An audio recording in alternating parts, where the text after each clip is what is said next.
बिना registration licence दौड़ रहे ई रिक्शा पर हाईकोर्ट सख्त, सरकार से मांगा जवाब। जबलपुर सहित प्रदेश के कई जिलों में यातायात की गंभीर समस्या बन चुकी है।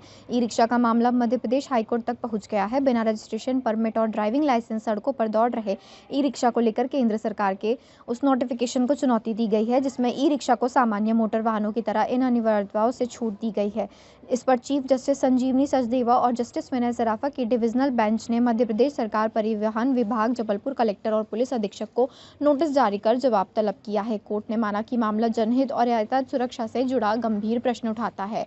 याचिकाकर्ता समाजसेवी पीजी नाज पांडे की ओर से अधिवक्ता दिनेश उपाध्याय ने कोर्ट की बताया कि नियमों में दी गई छूट का दुरुपयोग हो रहा है और 12 से 15 वर्ष तक के नाबालिग भी रिक्शा चला रहे हैं, जिस पर कार्रवाई का कोई स्पष्ट रास्ता नहीं बचता। वहीं केंद्र सरकार की ओर से यह दलील दी गई है कि मोटर व्हीकल एक्ट की धारा 66(3)(n) के तहत नियमों के अनुसार की यह छूट दी गई है। सुनवाई के बाद कोर्ट ने ई रिक्शा निर्माता कंपनी की एक अन्य याचिका को भी इस मामले के साथ क्लब कर दिया और सभी पक्षों को नोटिस जारी करते हुए अगली सुनवाई 16 जनवरी तय की है।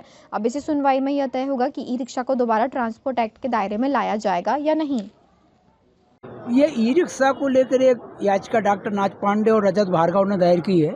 इसमें भारत सरकार ने 2018 में एक नोटिस जारी किया है, नोटिफिकेशन जारी किया है, जिसमें मोटर व्हीकल एक्ट के नियम 66 के तहत इनने एक आदेश जारी करके जो ई रिक्शा और बैटरी चालक जो वाहन हैं उनको मोटर व्हीकल एक्ट प्रोविजन से एग्जम्प्ट कर दिया। उसी नोटिफिकेशन को आज हाई कोर्ट में ये कहते हुए चुनौती दी गई है कि ये अमेंडमेंट जो है वो प्रिंसिपल एक्ट जो मोटर व्हीकल एक्ट का है उसका उल्लंघन है।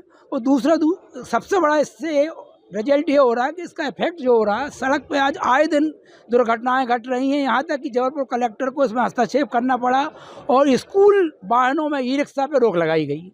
और इसके बाद भी सड़क पे अगर आप देखेंगे तो लगातार ई रिक्शा धड़ाधड़ चल रहे हैं ना, चूँकि जो उनको एग्जम्पशन दे दिया गया है तो उस रिक्शा चलाने वाले या बैटरी वाहन चलाने वालों को आरटीओ से जो ड्राइविंग लाइसेंस है उसकी अनिवार्यता नहीं रहती है, उसके लिए परमिट की अनिवार्यता नहीं रहती है। तो उसका नतीजा ये है कि पूरे शहर में कहीं भी ऑटो रिक्शा और ई रिक्शा घूम रहे हैं, उनका ना तो कोई परमिट है, 12 साल से 14 साल के लड़के तक वाहन चला रहे हैं और चूँकि कानून में उनके खिलाफ कोई कार्रवाई नहीं की जा सकती है तो वो लगातार बेधड़क चल रहे हैं।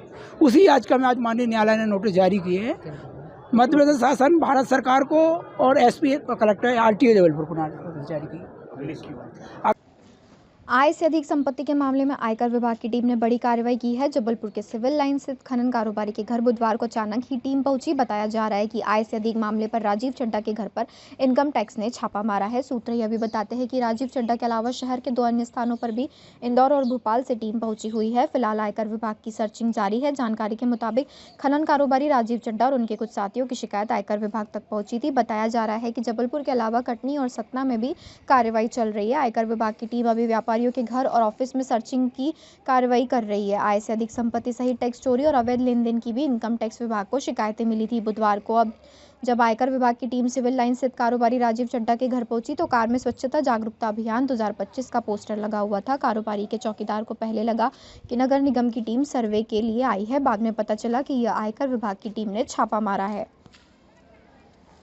नरसिंहपुर नगरपालिका कर्मचारियों ने सड़क पर कचरा फैलाकर किया विरोध प्रदर्शन। नरसिंहपुर नगरपालिका के समस्त सफाई कर्मचारियों ने पिछले 3 माह से वेतन नहीं मिलने के कारण नाराजगी जताते हुए एक अनोखा विरोध प्रदर्शन किया।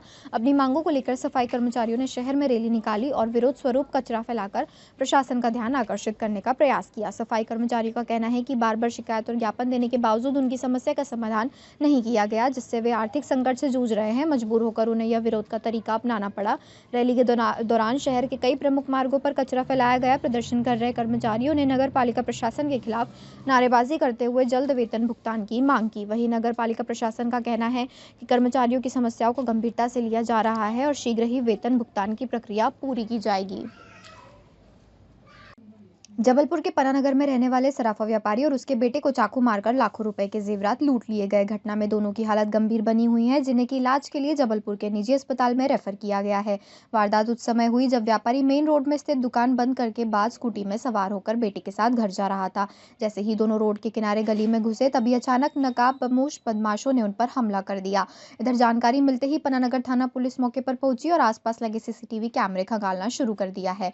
जानकारी के मुताबिक सुनील सोनी की मेन मेन रोड पर भूरा ज्वेलर्स के नाम से दुकान है। मंगलवार की रात करीब 8 से 8:30 बजे के बीच सुनील सोनी पुत्र संभव सोनी के साथ स्कूटी में सवार होकर जयप्रकाश नगर जा रहे थे। अचानक बिना नंबर की 3 बाइक में सवार होकर कुछ लोग गली के पास पहुंचे। जैसे ही सुनील की गाड़ी उनके करीब पहुंची तभी पिता पुत्र को रोकते हुए उन पर कट्टा तान दिया। घबराकर पिता पुत्र ने शोर मचाया तो बदमाशों ने चाकू से दोनों पर हमला कर दिया और उनके पास रखे सोने चांदी से भरे 3 बैग लूटकर फरार हो गए। घायल हालत में सुनील और संभव ने बदमाशों को रोकने का भरसक प्रयास किया पर सफल नहीं हो पाए। घटना के बाद टीआई विपिन तामरकर की टीम के साथ मौके पर पहुंचकर जांच शुरू कर दी है। टीआई ने बताया कि पिता पुत्र अभी बयान देने की स्थिति में नहीं है, लिहाजा अभी यह नहीं बताया जा सकता कि बैग में कितनी कीमत के जेवरात रखे हुए हैं। 4 लोग आते, 3 बाइक आती और वो लोग आधा घंटा से इतने पर खड़े थे। आधा घंटा होगा, हम कई बार निकले आए गए, समझ में नहीं हमने कि खड़े हुए हैं जो लोग कोई काम से।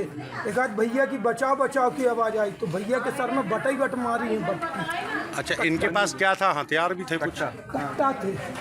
अच्छा, कितने लोग थे? ये लोग 4 से 5 लोग थे। अच्छा, इसमें कुछ गाड़ियाँ भी देखी? हाँ, कोई 3 गाड़ियाँ थी।